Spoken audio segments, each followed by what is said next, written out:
पाकिस्तान की सेना, वहाँ की पुलिस, इन पर तो निशाना बनाया जा रहा है।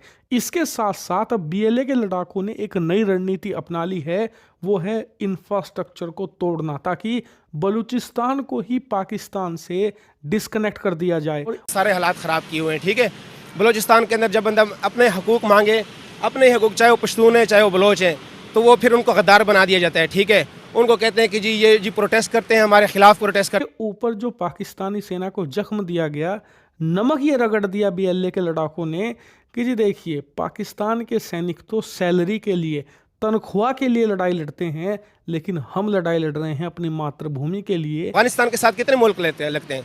5 मुल्क लगते हैं। वहाँ पे तो दहशतगर्दी नहीं है। ये इंडिया, लाहौर के साथ 15 किलोमीटर के साथ इंडिया लगता है, जो हमारा सबसे बड़ा दुश्मन है। यहाँ लाहौर सेव है, बलूचिस्तान और पख्तूनिस्तान वो खून में रंग रहे हैं। वो क्यों? वहाँ पे कौन? ये डालरों की जंग। इसी बलूचिस्तान में हालात होते जा रहे हैं बहुत ही ज्यादा कशीदा और बहुत ही ज्यादा खराब, क्योंकि बलूचिस्तान की ज्योग्राफी ऐसी नहीं है और वहां पे इतना ज्यादा कोई ह्यूज इन्वेस्टमेंट भी नहीं करी गई। तो बलूचिस्तान के अंदर सड़कों का जो जाल है, जो रोड नेटवर्क है, वो बहुत ही कम बिछ पाया। रेल नेटवर्क के भी वही हाल है। जितनी कनेक्टिविटी की चीजें होती है, इंटरनेट हो, रेल हो, रोड हो, सब लिमिटेड है, काफी कम है। एरिया क्योंकि बलूचिस्तान का सबसे ज्यादा है, डेवलपमेंट सबसे कम है। तो आप समझ सकते हैं कैसे। तो ये जो चंद रोड्स हैं, ये जो चंद नदियां हैं, ये जो चंद रेलवे लाइन है, ये चंद इंटरनेट और मोबाइल सबके वो हैं, अगर इनको तहस नहस कर दिया जाए, इनको ब्लॉक कर दिया जाए, तो बहुत तकलीफ होगी। अगर ये जो मेजर रेलवे लाइन है उसका 2-2 किलोमीटर की या आधे किलोमीटर की पटरी उखाड़ ले जाए, तो बहुत तकलीफ होने वाली है यहाँ पर पाकिस्तान की सरकार को। और वैसी ही उसी दिशा में स्थितियां आज बढ़ रही हैं बहुत तेजी से। बलूचिस्तान पर अब पाकिस्तान की सेना से ज्यादा बलूच और उनके विद्रोही लड़ाकों का कब्जा है, ये कहना अब गलत नहीं होगा, क्योंकि पिछले 1 महीने से लगातार अटैक हो रहे हैं और बीएलए के लड़ाके हर रोज अटैक कर रहे हैं। और सबसे खास बात, पाकिस्तान की सेना, वहाँ की पुलिस, इन पर तो निशाना बनाया जा रहा है। इसके साथ साथ अब बीएलए के लड़ाकों ने एक नई रणनीति अपना ली है, वो है इंफ्रास्ट्रक्चर को तोड़ना, ताकि बलूचिस्तान को ही पाकिस्तान से डिस्कनेक्ट कर दिया जाए। और इनका नया टारगेट है टेलीकॉम और इंटरनेट। जी हाँ, इन्हें पता है कि टेलीकॉम और इंटरनेट के जरिए बलूचिस्तान पाकिस्तान से जुड़ा हुआ है, इसे भी डिस्कनेक्ट करना होगा, तभी जाकर ये लोग अपनी आज़ादी के सपने को सही साबित कर पाएंगे। और इसकी शुरुआत कर भी दी गई है।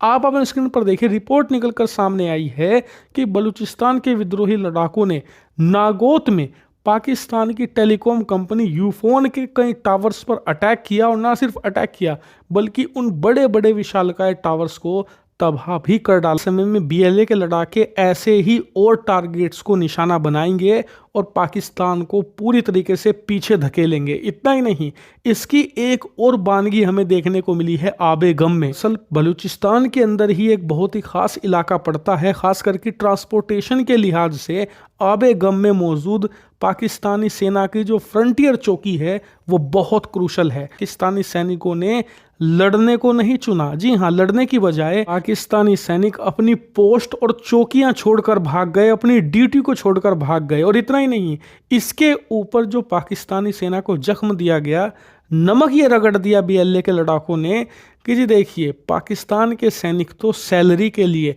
तनख्वाह के लिए लड़ाई लड़ते हैं, लेकिन हम लड़ाई लड़ रहे हैं अपनी मातृभूमि के लिए, अपनी आज़ादी के लिए। आज तक का मानवों का इतिहास बताता है कि चाहे कोई भी लड़ाई हो, छोटी या बड़ी, हमेशा जीतता वही है जो अपनी आज़ादी और अपने वतन के लिए लड़ाई लड़ रहा हो। करूँगा उसकी वजह यही वीडियो डाले वाले ने सारे हालात ख़राब किए हुए हैं। ठीक है, बलूचिस्तान के अंदर जब बंदा अपने हकूक़ मांगे, अपने हकूक़, चाहे वो पश्तून है चाहे वो बलोच है, तो वो फिर उनको गद्दार बना दिया जाता है। ठीक है, उनको कहते हैं कि जी ये जी प्रोटेस्ट करते हैं, हमारे खिलाफ प्रोटेस्ट करते हैं।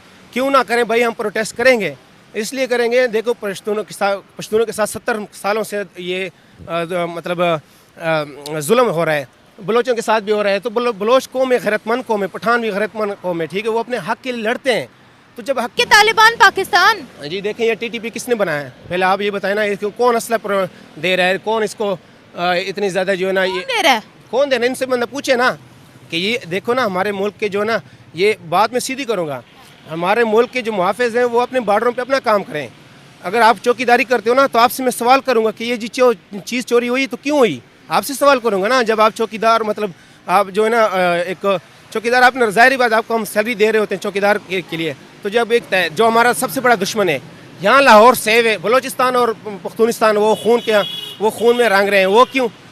वहाँ पे कौन, ये डॉलरों की जंग, सीधी बात है। अभी 2 मिनट बाद वीडियो ले उठा लेंगे। बताती हूँ, देखिए अभी वहाँ पर बॉर्डर बंद है, लेकिन अगर हम यहाँ पर भी बात करें, हमें नहीं पता कौन टीटीपी का सपोर्टर है कौन नहीं है। मैंने पर्सनली मैं जब किसी से सवाल पूछ रही होती हूँ, मेरे पास से बहुत से टीटीपी के सपोर्टर गुजर के जाते हैं, लेकिन वो इंटरव्यू नहीं देते, तो हम ये अंदाजा नहीं लगा सकते यहाँ टीटीपी का सपोर्टर कौन है कौन नहीं है कौन है। क्वेश्चन छोटा कर मैं आपको ना इसका आंसर देता हूँ। देखिए टेररिज्म का कौन सपोर्ट कर रहा है, टेररिज्म को कौन सपोर्ट करता है, पहली बात आप मुझे बताओ।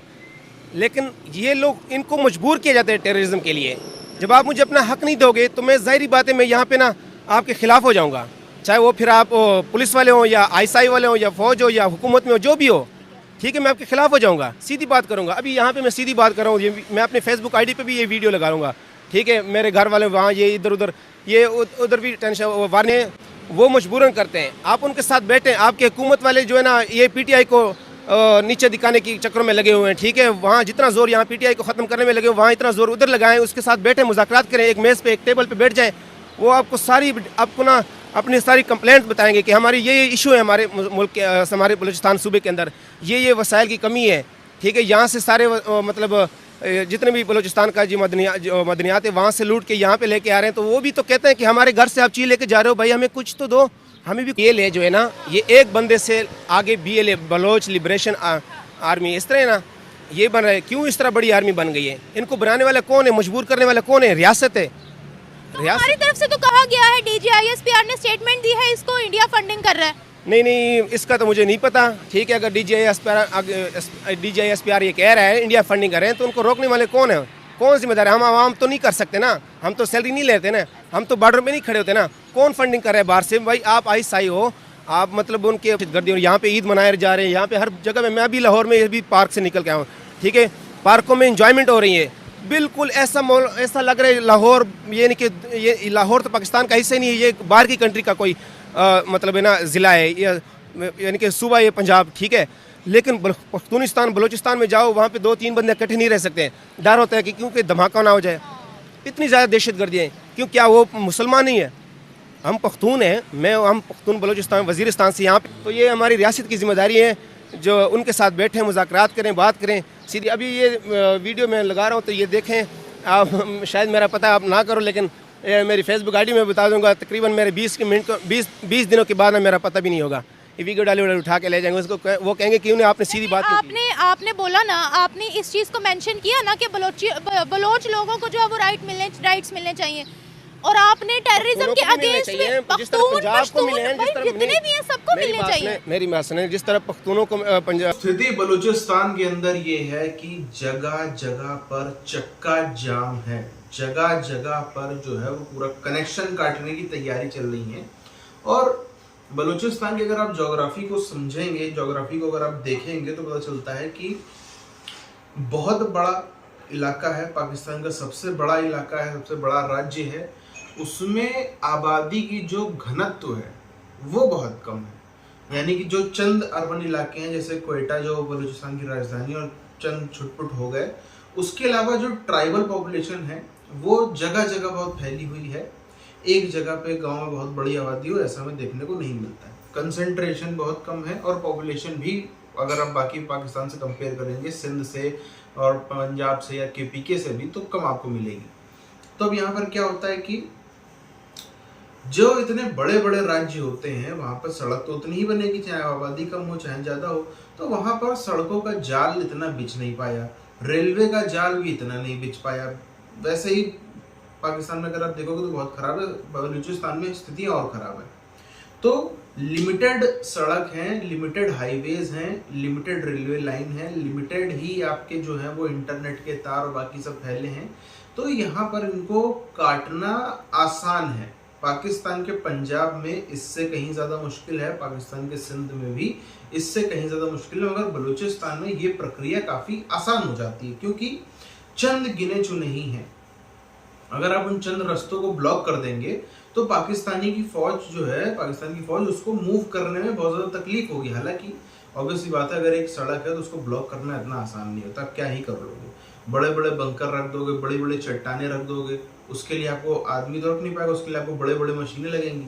मगर और भी कई सारी चीज़ें, जैसे आप नॉर्थ ईस्ट में अगर आज से 10-12 साल पहले हम देखें तो ये होता था। नॉर्थ ईस्ट में पता चल रहा है 2 किलोमीटर की रेलवे लाइन गायब है, 1 किलोमीटर की रेलवे लाइन, लंबी लंबी रेलवे लाइन गायब है, ये होता था। आज भी वैसा कोई बलूचिस्तान में हो रहा है।